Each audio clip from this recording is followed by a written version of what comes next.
Kevin Riley's life had been marked by a series of predictable patterns, one following another like clockwork.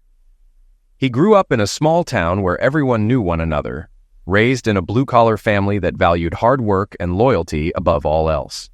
His father, a mechanic, had a deep influence on Kevin, teaching him the intricacies of machines and the satisfaction of a job well done.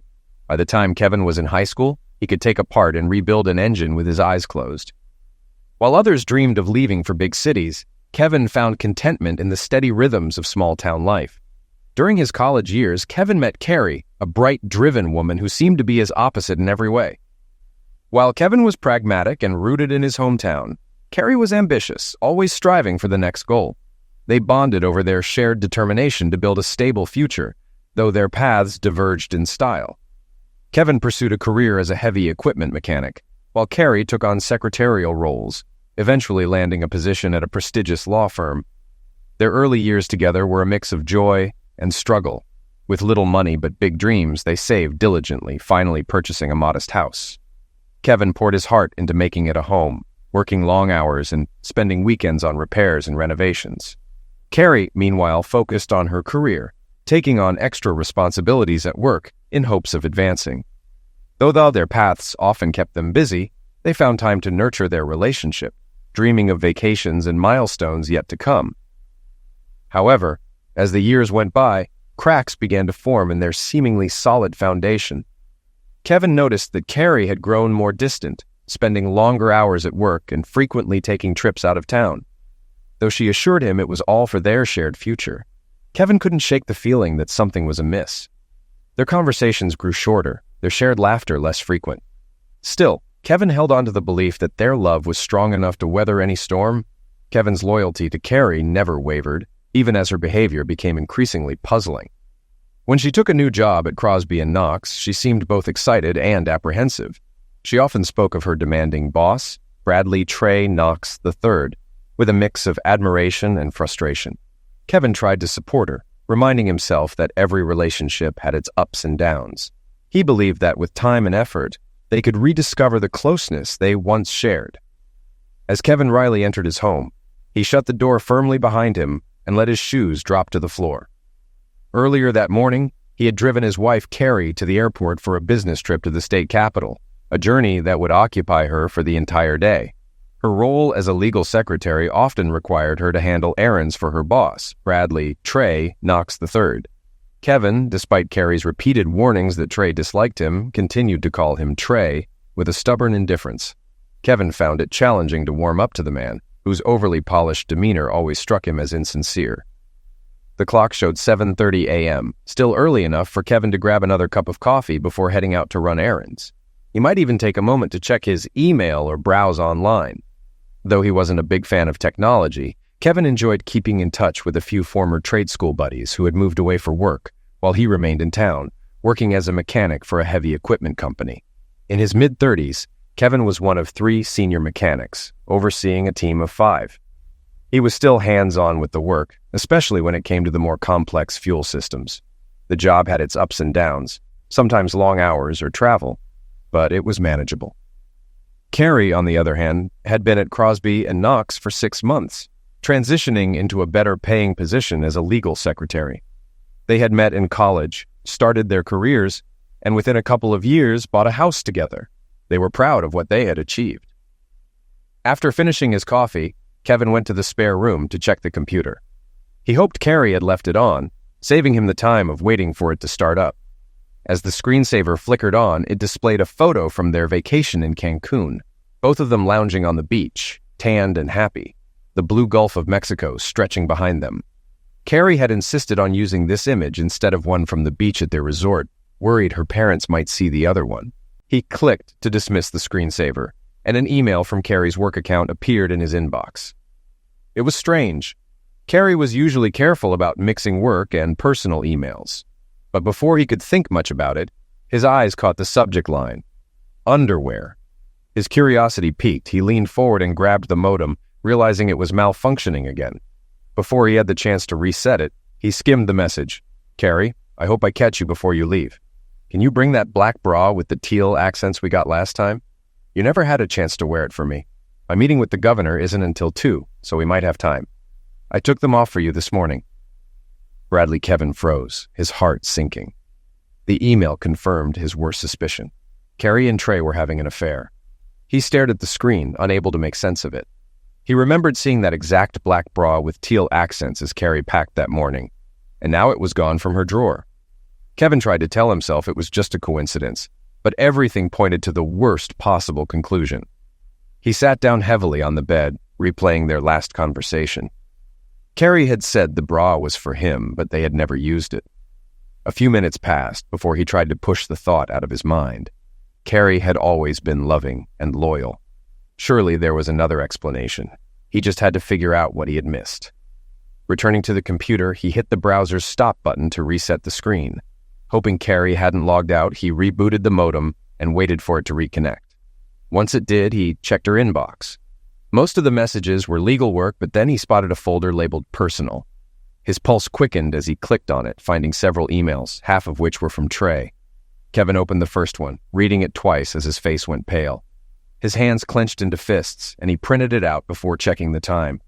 He was already running late for work, but there was no way he could focus now. He called in sick, grabbed his phone, and spent the next hour reading and printing out more emails, forwarding them to his own account. By the time he finished, tears were welling up in his eyes.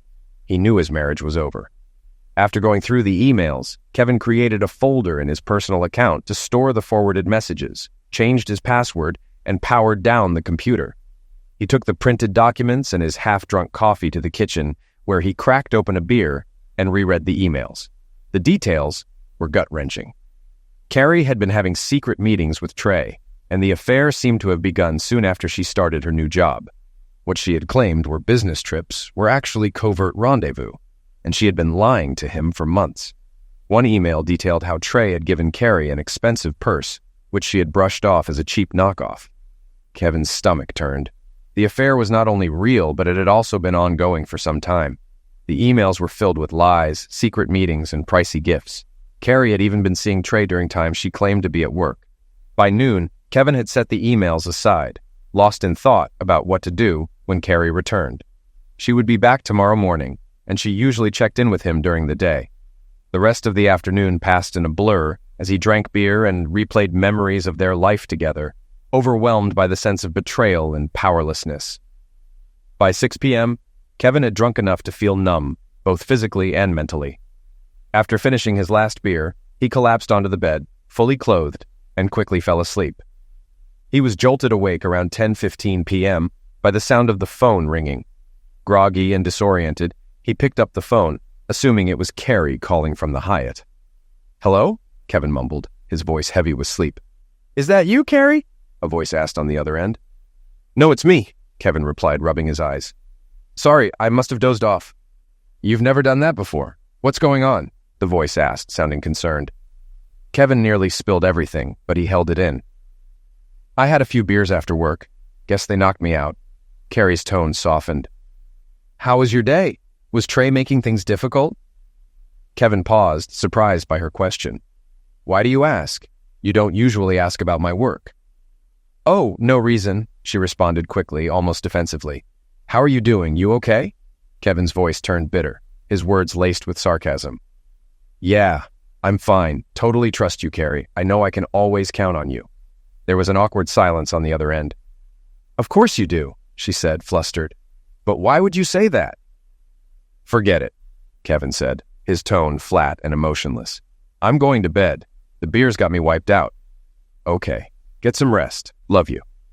Kevin couldn't say it back. "Yeah, okay. Bye, Carrie." He hung up, his mind still swirling with confusion and hurt. He stumbled to the bathroom, trying to numb the pain with every step. A few hours later, Kevin woke up, feeling slightly less drunk but no clearer about his emotions. He wasn't ready to face the day, but he wasn't going to just sit there either. He waited by the phone for a while, then dialed the Hyatt's room, 612. It rang and rang and rang. No answer. After about a dozen rings, he hung up.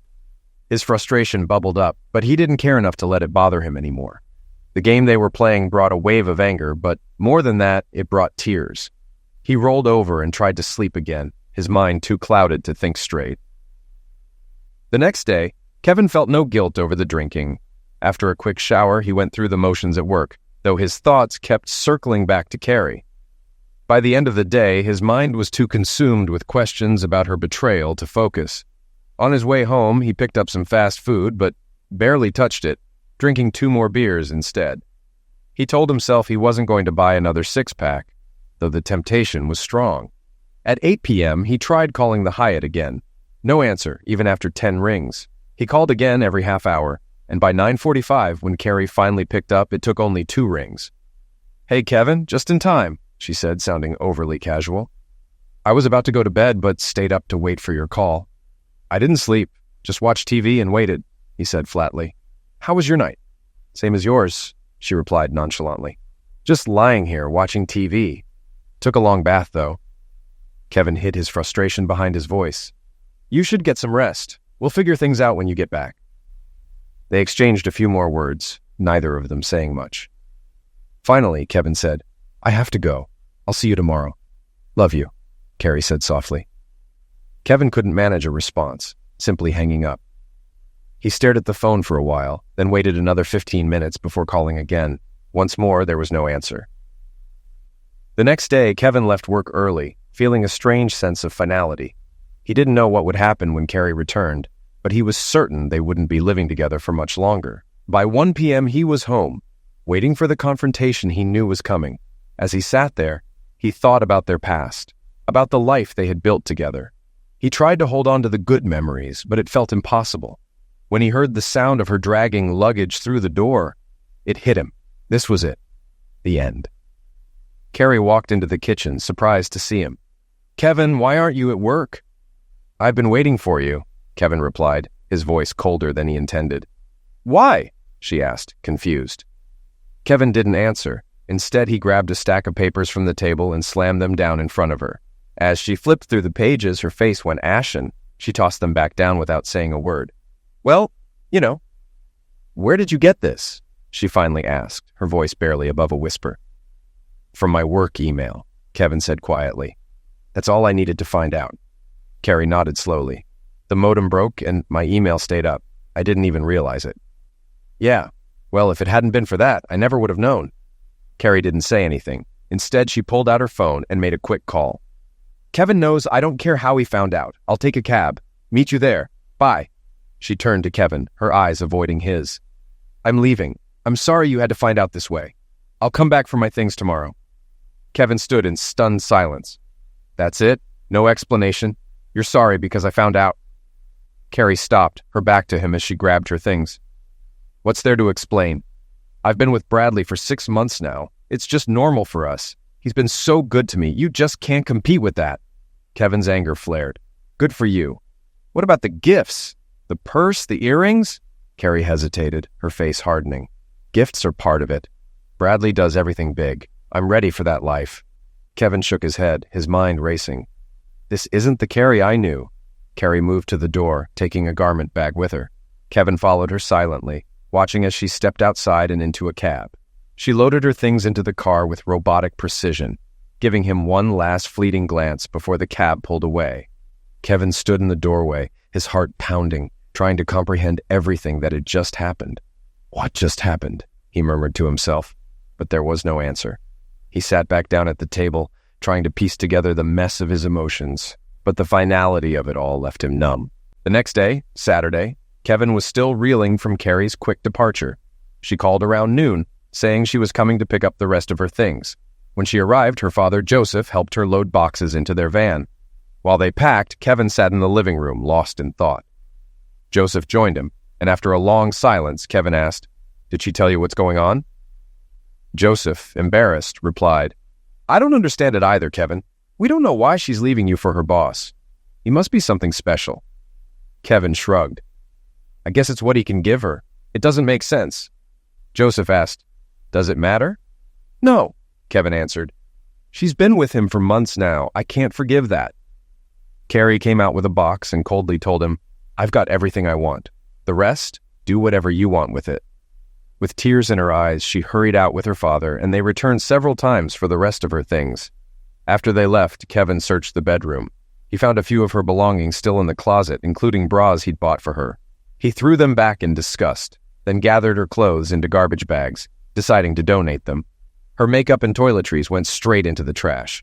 An hour later, the bedroom was nearly bare. Kevin lay on their bed, angry and imagining revenge, but eventually realized he wasn't a violent person. He focused on forgetting her. The weekend passed in a blur. Kevin drank more to numb his pain, asking himself, why did she do this? But trying to stop the thoughts. By Monday, he felt slightly better, even though he couldn't explain it. At work, Kevin was detached, but on Tuesday, he called the Crosby & Knox office for Carrie's forwarding address. The receptionist returned with an email from Carrie, showing the address of Trey's apartment. Wednesday, Kevin was called into his office about a mortgage payment. After a heated conversation, he discovered nearly $20,000 had been drained from his and Carrie's accounts. Furious, he went straight to the law firm to demand his half of the money. He barged into the office shouting, "What the hell are you doing embezzling from our accounts? I want my money back now." Bradley Knox appeared and quickly shut his office door, locking it. Kevin turned back to Carrie, who was trying to leave. "Where's my money?" he demanded. "What is this about?" Carrie finally spoke, her voice shaky. "Take the house, the car, the furniture. Here's everything," she said, handing him an envelope. As Kevin opened it, 2 security guards approached, warning him to leave. He shot back, "You've turned into a money-hungry witch. I don't recognize you anymore." Before leaving, he yelled at the locked office door, "Stay in your office, Trey, you coward!" He noticed some of Carrie's co-workers laughing at the lawyer's reaction. After opening the envelope, Kevin quickly realized Carrie had shared all their financial details with Trey. The spreadsheet showed that if she took the cash, he would keep the house, car, and furniture. Everything else would be split evenly, except for their debts. While it seemed fair on paper, Kevin knew the house value was inflated and fees were ignored. He was certain he'd never see his share of the $20,000. He shoved the papers back in the envelope and went to his bank, securing a line of credit to cover the mortgage and other bills until his next paycheck. The next 2 weeks were a blur. The day after visiting the law firm, Kevin received a letter warning him to stay away from Carrie and Trey or face maltreatment charges. He was enraged, but knew reacting angrily would only hurt him more. A week later, Carrie filed for divorce using the terms from the spreadsheet.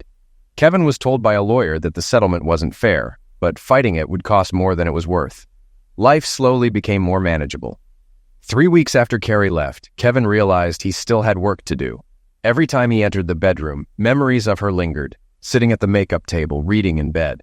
He started by moving the table to the basement and rearranging the bedroom. In the bathroom, he took down her jewelry and gave the space a fresh look. When he was done, he felt like the house was finally his. But there were still reminders of Carrie around, pictures of her and them together. One evening, he decided to remove them all. He put the pictures in a box, then went through their photo albums. The first album, filled with pictures of them, went into the box after removing a few shots of friends he still cared about.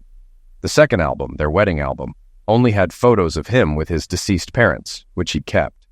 The third album, mostly childhood photos, had a few of Carrie, which he added to the box as well.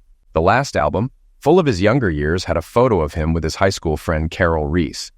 He briefly wondered what she was up to now, but set the thought aside. The photo albums were put back on the shelf, and the box of saved pictures sat on top to be dealt with later. Though he had removed the obvious reminders of Carrie, thoughts of her still lingered, especially at night. One night, he looked up Reese in the phone book, but found no listings for Carol or her mother. Satisfied, he decided to stop thinking about her. 6 weeks after Carrie left, Kevin was jolted by a knock on the door. It was Carrie's brother, Robert. "Didn't expect to see you," Kevin said, letting him in. "I tried calling, but your number's out of service," Robert replied. "I switched to just a cell phone," Kevin explained, offering him a beer. As they sat down, Robert said, "I came by because of Carrie. After she left, I wondered if you'd be around." Kevin glanced at him. "Carrie stopped by to visit Susan the other day. I told her what I thought about her affair. She went to the kitchen to talk to Susan. I couldn't stay. I was too angry." "I know, Kevin, but my sister's my family," Robert said. "Right now, I don't need her." Kevin nodded. "Family first." Robert continued. "I overheard their conversation in the kitchen. Carrie was talking to Susan about leaving you for her boss.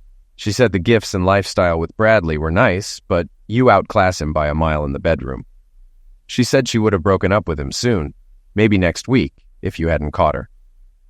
Kevin shook his head. "Doesn't matter now." Robert paused. She regrets it, but she's still pushing ahead with the divorce. Of course, Kevin muttered. I got the new papers today. Looks like Trey has a judge in his pocket. Robert added, I overheard them talking about you being a starter husband. Sounds like they've discussed it before. Carrie thought Trey would be a step up for her. Kevin exhaled sharply. So I'm her starter husband. Great. Robert shifted uncomfortably. I'm mad at Susan too. Sounds like she may have thought the same thing. I'll talk to her about it when I can keep my temper in check. After another half hour of conversation, Robert left, leaving Kevin to reflect on the starter husband comment. He finally fell asleep hours later, still mulling over the conversation. The next day, after work, Kevin stopped at a large grocery store on his way home, deciding it was time to eat healthier instead of relying on fast food. As he placed his items on the checkout counter, the cashier greeted him. Aren't you Kevin Riley? Kevin looked up and recognized her as an old classmate. Hi, Wendy. Didn't know you worked here. It's been a while. They chatted while she rang up his groceries. After paying, Kevin asked, You were close with Carol Reese. Have you heard from her or her mom? Wendy thought for a moment. I heard Carol got married years ago. Her mom still lives in the same house, though she remarried a few years ago. Do you know her new last name? Kevin asked. Wendy hesitated, then replied, It's Smith. Maybe Smitherman or Smithsonian. They made plans to catch up over coffee and said their goodbyes. Kevin left the store in a better mood, grateful for the brief distraction from his soon-to-be ex-wife. At home, Kevin cooked a healthy dinner and went for a jog, his first in weeks. He decided this would be his new routine: eat right, exercise, and take care of himself. Afterward, he looked up Carol's mother's number in the phone book and found it under Smithers. He dialed the number, and Marianne Smithers answered. Kevin got straight to the point. I was hoping to get Carol's address. I thought I'd write to her. I was just about to see her, Marianne replied. Her name's Carol Jansen now. You can call her. Don't need to write. She gave him Carol's number and added, She's a widow now. They quickly said goodbye, and Kevin called the number. He was surprised to find Carol living in a low-income neighborhood. He decided he'd call her soon. Over the next few days, Kevin embraced his healthier lifestyle, feeling better both physically and mentally. He began to think that life after Carrie might be possible. But then, a short letter from Carrie arrived, saying only, I never thought of you as a starter husband. Kevin realized Robert had shared what he'd overheard with Susan, who then told Carrie. The letter brought all his hurt flooding back. After a few moments of reflection, Kevin replied, Actions speak louder than words. But Carrie never responded. 3 months after Carrie left, Kevin received the final divorce papers. He was surprised at how quickly they had been processed, likely thanks to Trey's influence. After his usual run, Kevin celebrated his newly divorced status with a cold beer. He then texted Carrie, You got what you wanted. She never replied. That evening, after reviewing the divorce papers, Kevin decided to finally call Carol. He had been putting it off, but felt ready now that he was officially divorced. He dialed her number, and she answered, glad to hear from him. Carol explained that after they had lost touch, she had married Frank Jansen, but he was liquidated in Iraq while on duty. Carol, now a widow with a young daughter, was living on a survivor's pension and planned to return to work as a therapist once her daughter started school. Kevin shared details of his divorce, and as their conversation came to a close, he asked, How about getting together for dinner or drinks sometime? Carol hesitated. I'm sorry, Kevin, but I'm not ready for that. I'm focused on my daughter right now. Maybe another time. Kevin was disappointed, hoping they could reconnect after all these years. It's okay. Good luck, Carol, he said, ending the call quickly. Feeling down, he grabbed another beer and went to bed. It had been an emotionally exhausting day. The next 2 months flew by. Kevin settled into his routine, realizing he'd eventually have to figure out what to do with his life. He wasn't interested in starting a new relationship yet, preferring to wait until Carrie was out of his mind. Though he still thought about her, those thoughts were becoming less frequent and less painful. Kevin had stopped his newspaper delivery months ago to cut costs, so he now relied on newspapers left in the lunchroom at work and occasional radio news. It was in this disconnected state that he went to work one morning. During his coffee break, a coworker tossed a newspaper in front of him with the headline, "One dead, one in critical condition."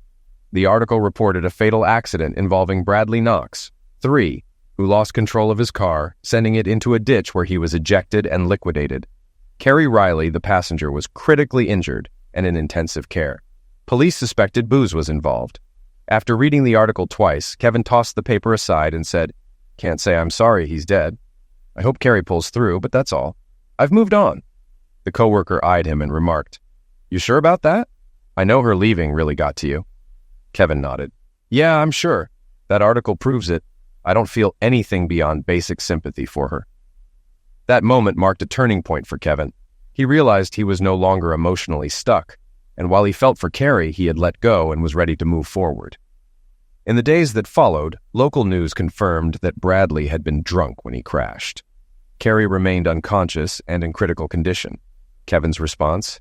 He invited a secretary to dinner, enjoying the evening without dwelling on the past. It felt good to connect with someone again, and it marked his full recovery from the rut he'd been in. About 2 weeks later, Kevin was surprised by a late-night visit from Robert Kane. They sat down in the kitchen with beers in hand. "What's up, Robert?" "Been a while," Kevin said. "I was in the neighborhood and heard about Carrie's accident. How's she doing?" Robert asked. Kevin was shocked to learn Carrie's condition was worse than the news had reported. She had suffered a serious head injury and was in a medication-induced coma. Robert explained, "She had major brain surgery. They'll see if she wakes up once the swelling goes down." Kevin expressed his surprise and wished Robert's parents well, adding, "I didn't realize it was that bad. Let them know I'm thinking of them." Robert replied, "Actually, they were wondering why you didn't visit her in the hospital. I told them you moved on." Kevin smiled. "Yeah, I'm over it. I've even started dating again. It feels good. A year ago, I'd have been a wreck, but now I've moved on." Before leaving, Robert shared some personal news. "Susan and I worked things out. I guess the grass isn't always greener. Carrie's accident made her realize she wanted to be with me." Kevin was relieved for Robert. "Glad to hear it. And yeah, it's good that Susan saw things clearly. Could have been worse. We could have had kids." After Robert left, Kevin continued to date casually. He went out once a week, sometimes with Jean, a co-worker, and spent a couple of nights at her place. Their connection was light, but it helped Kevin regain his confidence. One Thursday evening, after his usual run, Kevin was surprised by a knock at the door. It was his former father-in-law, Joseph. "Come in, Joseph. What's going on?" Kevin asked. Joseph, looking rushed, replied, "I'm heading to the hospital. Carrie just arrived there this week, and we were hoping you could meet us tomorrow at 2 o'clock. Kevin was puzzled. "Why me? It's been a long time since our marriage ended." Joseph sighed in relief. "We just want you to come. We'll talk when you're there. I have to go now. See you tomorrow." The next day, Kevin rearranged his schedule and headed to the hospital, eager to see Carrie but unsure why Joseph wanted him there. He arrived early and decided to go up to her room, hoping to get things over with quickly. By the time Kevin stepped off the elevator on Carrie's floor, it was already 2:30. He had the room number and saw it was directly across from the nurse's station. As he approached her room, he felt an unexpected wave of nervousness. He hadn't seen Carrie since their tense encounter at her office, and they hadn't even emailed in months. He took a deep breath and entered her room, stopping short when he saw her. Carrie was asleep, her shoulder-length blonde hair now cut short, likely due to surgery. A visible scar on the right side of her head was still healing. An IV was in her right arm, and monitoring equipment displayed her vital signs. Kevin was relieved to see she looked as beautiful as ever, with no visible damage from the accident except for the scar. For a moment, he considered holding her hand, but quickly remembered the letters he had found long ago, which made his jaw tighten. He decided to wait for her parents.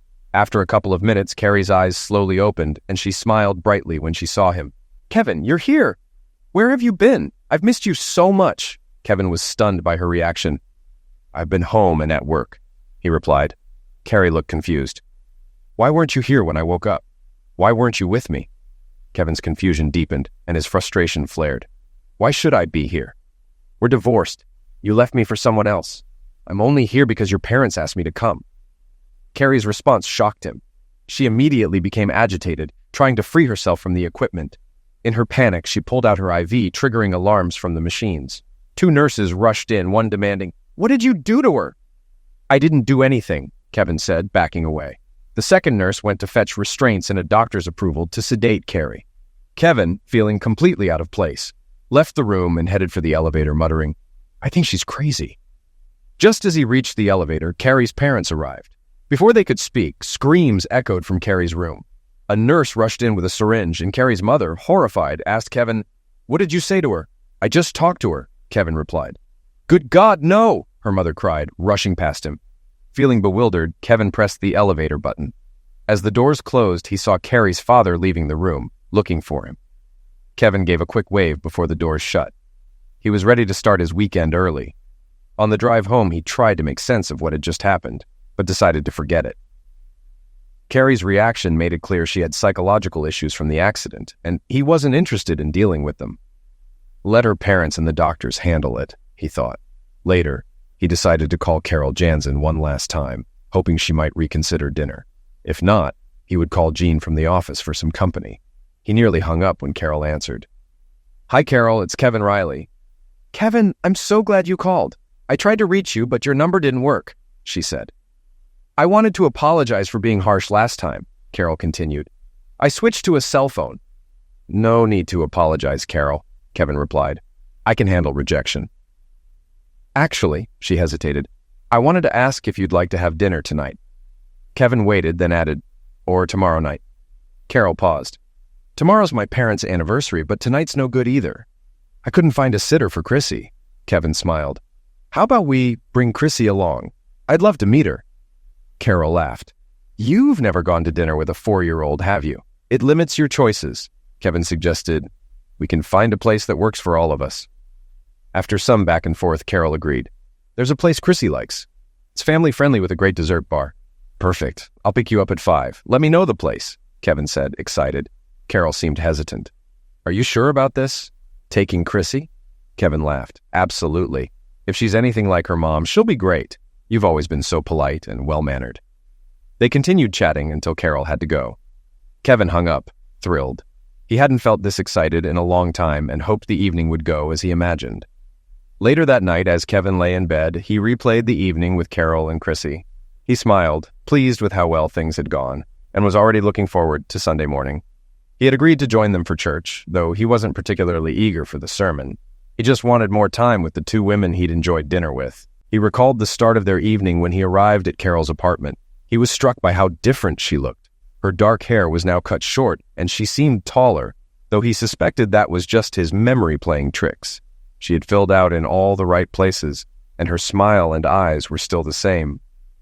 When he met Chrissy, he was surprised by how much she resembled her mother, down to the dark hair and eyes. Carol joked that Chrissy had her father's nose, but Kevin thought she looked more like Carol. Chrissy was shy at first, studying him carefully. Kevin worried she might disapprove of his interest in her mom, but his concerns faded when she happily held his hand as they walked to the restaurant. They used Carol's car so Chrissy wouldn't have to switch car seats. During the drive, Kevin grew fond of Chrissy, especially when she interrupted their conversation with her frequent, "What's empty?" questions, which Carol seemed slightly embarrassed by. After dinner, Kevin and Chrissy had fun picking out desserts. He cheered her on as she helped prepare her mother's soft-serve ice cream and chose toppings for her own. Chrissy was thrilled when Kevin suggested she pick all 3 toppings. The evening ended with a bit of awkwardness when Chrissy pulled her mother away to get ready for bedtime. Kevin walked them to the door, but any thought of a hug or kiss was quickly dashed by Chrissy's insistence on her evening routine. The next day, after church and brunch at IHOP, Kevin noticed his former in-laws waiting at his front door. Carol pointed them out, and Kevin said, "Those are my ex-in-laws. I'll go see what they want." Before he could go, Chrissy reminded him, "Don't forget to take me to the zoo." "I won't forget," Kevin promised. "I'll meet you after you change." When he approached his former in-laws, Nancy Kane spoke first. "We need to talk. It's important." Kevin invited them inside for coffee. Once seated, Nancy began, "Carrie's in a terrible state. Ever since your visit, she's been sedated constantly. She becomes hysterical as soon as the medication wears off." Kevin was confused. "What does this have to do with me?" Nancy explained. "When we asked you to meet on Friday, we wanted you to meet with her neurologist. He needed to explain her condition." Kevin replied, "I didn't know. But what difference does it make? I didn't tell her much." Nancy seemed distressed. "The problem is you told her about the affair and the divorce. We wanted to avoid that until she was stronger." Kevin was puzzled. "Why wouldn't I mention it? She can't expect me to forget. Just because Trey is dead doesn't mean she gets a free pass." Joseph Kane interjected, "Carrie suffered a severe head injury. Her temporal lobe was damaged, and she's experiencing retrograde amnesia. The doctor explained that she's lost most of her memory from the past year and a half." Kevin was shocked. "So she doesn't remember the affair or the divorce?" Joseph clarified. She doesn't remember much of the recent past. She thinks you two just came back from Cancun. Kevin was taken aback. You're saying I should have lied to her? No, Joseph responded. But we need to be careful. The doctor suggested not lying, but easing her into the truth, giving her small bits of information.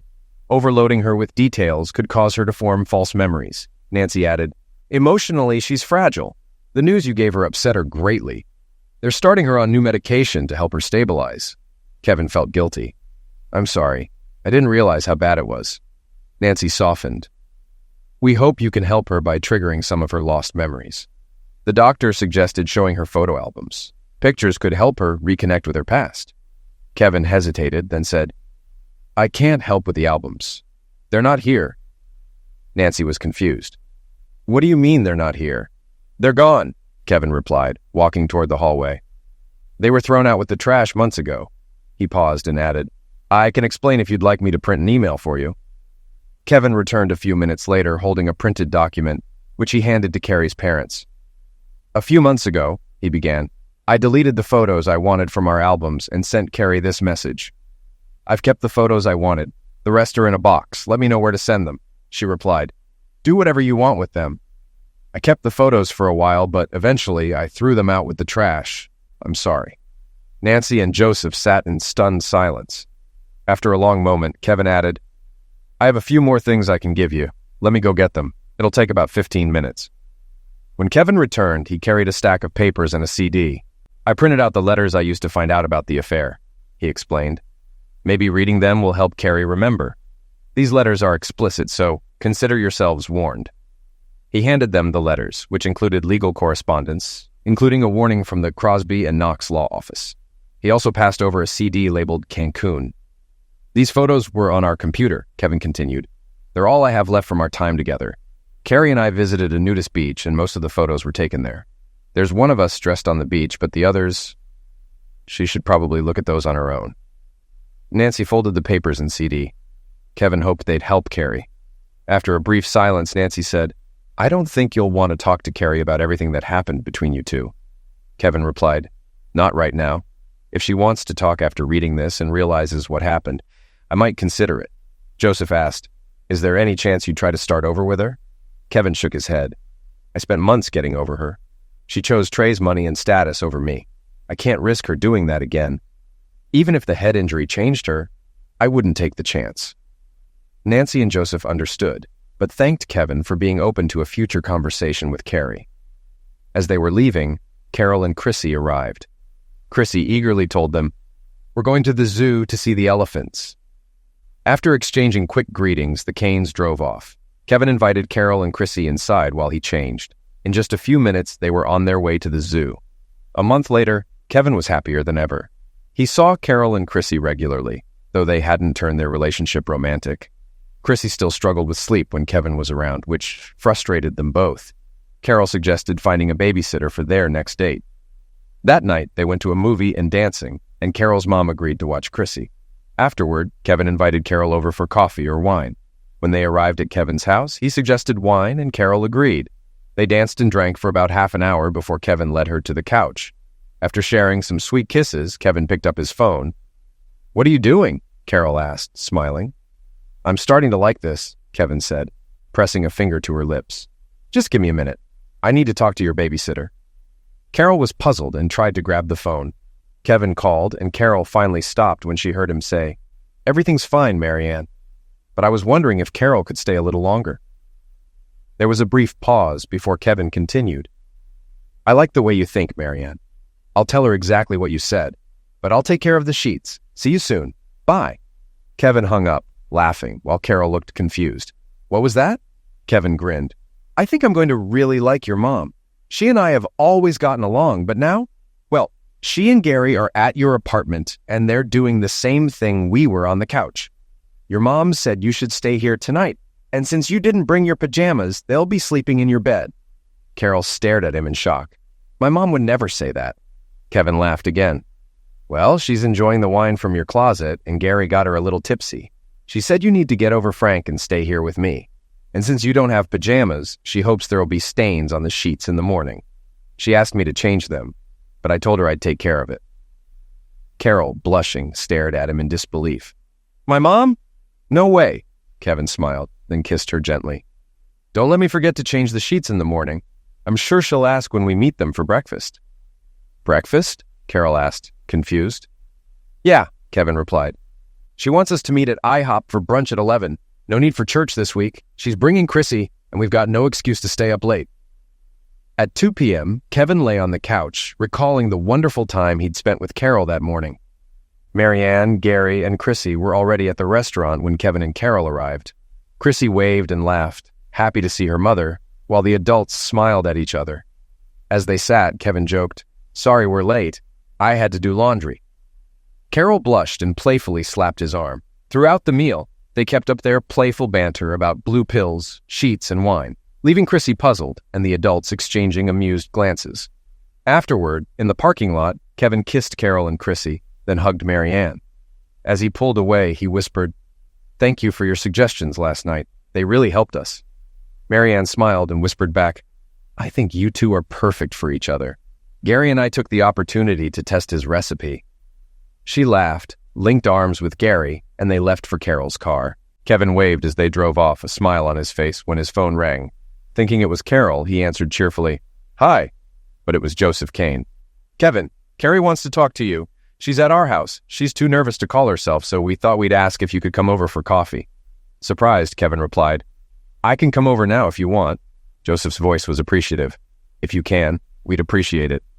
Okay, I'll be right there, Kevin said, before ending the call. As Kevin walked into his ex-mother-in-law's house, he was reminded of happier times spent there. Carrie wasn't home yet, so Joseph and Nancy invited him to the kitchen. After pouring coffee, Joseph said, Nancy and I will leave you two alone to talk. They left, and soon Carrie entered the kitchen. Kevin was surprised by how good she looked. Her hair had grown back, and she was thinner, but seemed nervous, twirling a handkerchief. To break the tension, Kevin said, You're looking better, Carrie. Thanks, Kevin, she replied softly, her hands fidgeting. I really appreciate you coming. I hope it's not an inconvenience. Kevin noticed her eyes welling up. It's no problem. How's your memory? Are you starting to remember anything? Carrie shook her head. I remember a little from the past year and a half. I went to Crosby and Knox, and the receptionist showed me around. Some things felt familiar, but other things I had to figure out. It was frustrating. I can imagine, Kevin said sympathetically. Carrie paused, wiping her eyes. I spent a lot of time talking to Susan. She helped me understand some things I did. I still have a lot of questions, but first, I want to tell you how sorry I am for how I treated you. I never would have believed I could do that if I hadn't seen the letters. Kevin didn't know how to respond. The words, it's okay, didn't feel right, given all he'd been through.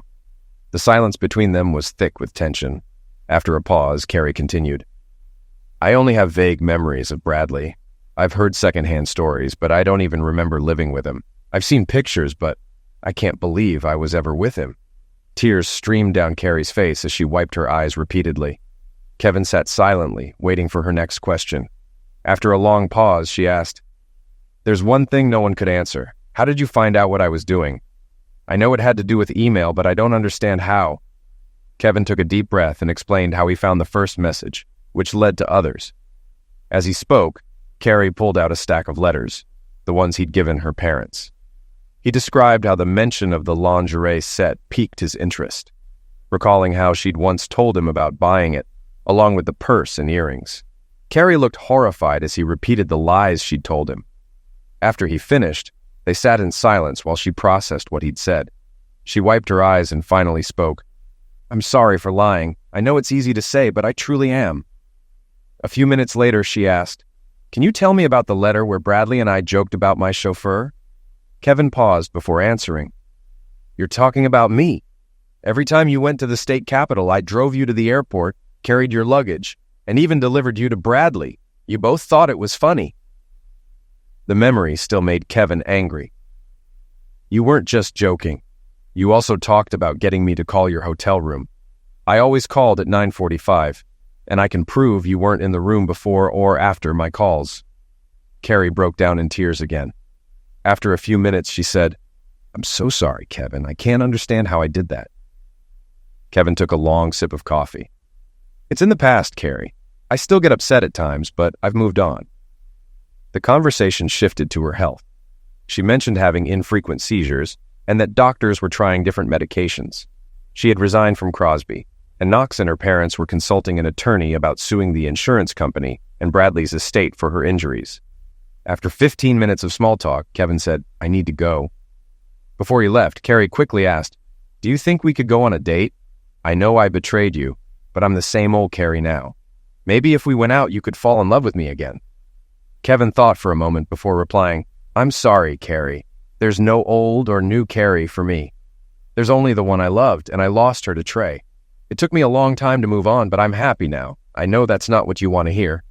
Carrie began crying quietly. As Kevin stood to leave, she asked, "Did you find someone else?" He hesitated, then answered, "I think so, Carrie. I think so." "Is it the dark-haired woman with the little girl?" she asked. Kevin was surprised. "Yes, that's her." "How did you know?" "My parents saw her when they were at the house," Carrie replied, still wiping her eyes. "You deserve someone who'll treat you better than I did." With that, she ran out of the room. Kevin left shortly after, unnoticed by her parents, who were still in the living room. A month later, on a sunny April afternoon, Gary and Kevin used a rented truck to move Carol and Chrissy into Kevin's house. Things were going so well that they were ready to take the next step. Chrissy was excited about her new room in the yard, and Kevin had set up a playset and swing in the garage. The family began attending church every Sunday, although Kevin noticed that Carrie's parents didn't attend often. 4 months later, the minister announced that Kevin and Carol were getting married the next Saturday and invited the congregation. They decided on a small wedding at the church instead of City Hall. Chrissy was thrilled to be her mother's flower girl, and Kevin assured her that Frank Jansen would always be her father, but he would be happy to be a father to her. They agreed that Chrissy would keep her father's last name, even if the adoption became official. They spent an hour on the phone with Frank's parents, explaining the wedding and their commitment to keeping Chrissy in the Jansens' lives. The wedding went smoothly, with friends and family present. It was clear that Carol was pregnant, and Chrissy happily announced she was expecting twin brothers. She seemed just as excited about Kevin being her father as about the twins' arrival. A week later, while Kevin was working on his car before a trip to see the Jansens, he ran into Robert Kane, his former brother-in-law. Kevin learned that Robert and Susan had come to the wedding with Carrie, though they left early because it was too hard for Carrie to stay. Kevin struggled to understand why Carrie would attend his wedding. Why would she want to be there? She was upset when I told her about my affair with Carol. Watching us get married must have been tough for her. Robert explained. She thought it would help her move on. It was hard, but she said she was glad she went. He also mentioned that Carrie had settled her claim against Bradley Knox's insurance company for nearly $2 million. Part of the settlement included his apartment, where Carrie was now living. Kevin was skeptical. She said living there would help her regain lost memories, but I doubt it. The doctors think she's recovered as much as she will. Constant reminders of Bradley probably won't help her. 2 years passed quickly. Kevin and Carol had 2 sons, Frank and Kevin Jr., and a daughter, Mary Ann, named after Carol's mother. With their growing family, their house started to feel cramped, and they began discussing whether to move or add on. They hadn't decided yet, thinking they had another year before it became urgent. One quiet Friday evening, Carol answered the phone and called Kevin over. He was surprised to hear Joseph Kane on the other end. "I had to call you, Kevin, so you wouldn't find out from the paper tomorrow. Carrie's dead. Robert found her today. She passed away sometime yesterday." The news shocked Kevin, and for a moment he lost his composure. Carol, sensing something was wrong, took his hand and brought him back to the present. He smiled at her and said, "I'm sorry to hear that, Joseph. Please extend my condolences to you, Nancy and Robert. Do you know what happened?" Joseph hesitated before answering. "I'm afraid she liquidated herself. She left a note for my mother and me. It was mostly personal, but she wanted you to know that she never stopped loving you. She tried to move on, but couldn't forget you. She also struggled with ongoing health problems, physical and mental." Kevin's expression softened. "I didn't know she was dealing with so much. I haven't spoken to her since that day I visited. I'm very sorry this happened. If there's anything I can do for you or Nancy, please let me know." After a few more words, the conversation ended. A few days later, Kevin and Carol attended a memorial service for Carrie, where they offered their condolences to her family and friends. Only Anne, the receptionist from Crosby and Knox, attended. A few months later, Kevin learned he had inherited $500,000 from Carrie's estate. Most of it had gone to her parents and brother. Kevin and Carol debated whether to keep the money, concerned it might stir up memories of Carrie. In the end, they kept it and set up trust funds for their children's education, using the remainder to buy a larger home. Though they often remembered Carrie and her generosity, it no longer caused them distress. Years passed, and Kevin found himself looking back on his journey with a quiet sense of gratitude. His life had been a tapestry of loss and redemption, betrayal and renewal. The pain of his past with Carrie softened over time, transforming into a bittersweet memory that no longer weighed him down. Kevin and Carol built a warm, loving home, raising their children with the values of resilience and compassion. Chrissy blossomed into a thoughtful, confident young woman, and the twins kept the household alive with their boundless energy and mischief. Their family's laughter filled every corner of their home, a testament to the strength they had discovered together. On quiet evenings, Kevin often thought of Carrie, not with anger or sorrow, but with understanding. Her struggles had taught him the importance of forgiveness and the necessity of moving forward. Though her final gift was unexpected, it served as a poignant reminder of the connection they once shared. Kevin stood in his backyard one evening, watching the sunset as his children played. Carol joined him, resting her head on his shoulder. "We've come a long way, haven't we?" she said softly. He smiled, the warmth of her presence grounding him. "Yeah, we have, and I wouldn't trade it for anything." As the sun dipped below the horizon, Kevin knew that life, in all its messiness and beauty, had given him a second chance. And this time, he wasn't letting go.